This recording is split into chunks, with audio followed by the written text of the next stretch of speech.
कहा कि हम आपके कर्ज को बहुत पहले ही उतार दिए थे। तो वह माँ कहती है ठीक है, आज रात में तू सोना, फिर हम आपको याद करवाएंगे कि वह दर्द और वह होता क्या है। तो उस दिन की बात है कि उसकी बहू रानी ने कहा ठीक है, आप अपने पुत्र को याद करवाइए कि आपने हमसे कितना प्रेम किया है और आपने उसको कैसे पाला है।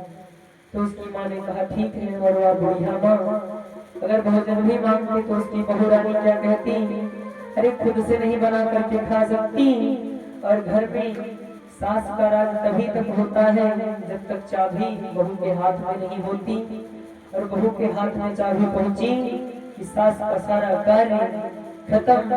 फिर या तो घर के कोने में उनकी खटिया पड़ी मिलेगी, या तो घर के खेत के किसी कोने में, और या फिर वृंदावन जैसे धाम में, अनाथ आश्रम में। जैसे वृद्धाचार्य देखो 108,000 माताओं को अपने आश्रम में रख करके वहाँ अनेक अनेक प्रकार की सेवाएं करते हैं। तो क्या वो किसी के पुत्र नहीं है, किसी के पति नहीं है। पर आज के डेट में कोई पुत्र ऐसा नहीं चाहता कि वह अपने माता पिता को पाले या उनकी सेवा सत्कार करे। परंतु जो बुढ़िया माई थी 2-4 दिन भूखे रही, फिर थोड़ा सा झगड़ा हुआ बहू और बेटे से। फिर बहू और बेटे दोनों मिल करके कहते हमारे लिए आपने किया ही क्या है। तो वह कहती है ठीक है, आज की रात में हम तुमको बताएंगे कि हमने तुम्हारे लिए क्या किया है।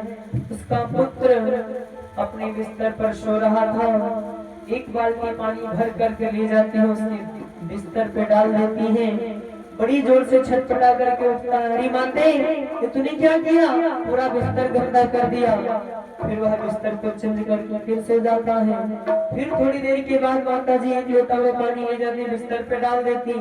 फिर वह बड़ी जोर से चिल्लाता, अरे क्या तेरा दिमाग खराब हो गया है, क्या चाहती है तू। फिर थोड़ी देर के बाद बिस्तर चेंज करता है, फिर सो जाता है। कुछ क्षण के बाद उसने फिर ला करके पानी डाला तो तुरंत वह डंडा लेकर के माता जी को मारने को तैयार हो जाता है। बोले राधे राधे।